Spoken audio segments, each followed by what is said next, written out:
গৃহস্থ আছেনে? আছো। আহক। হয়, এইফালে বহকচোন। ঠিক আছে।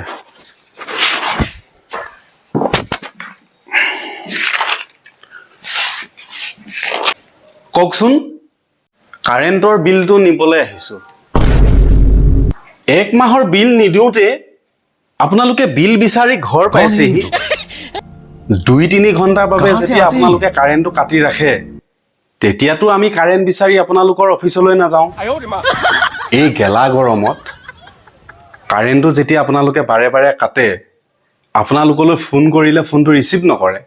ৰিচিভ কৰিলেও কয় অলপ পাছত দিম, অলপ পাছত দি আছো বুলি কৈ 2-3 ঘণ্টাৰ পাছতহে দিয়ে। আপুনিও 2-3 ঘণ্টা বহক, বিল অলপ পাছত দিম।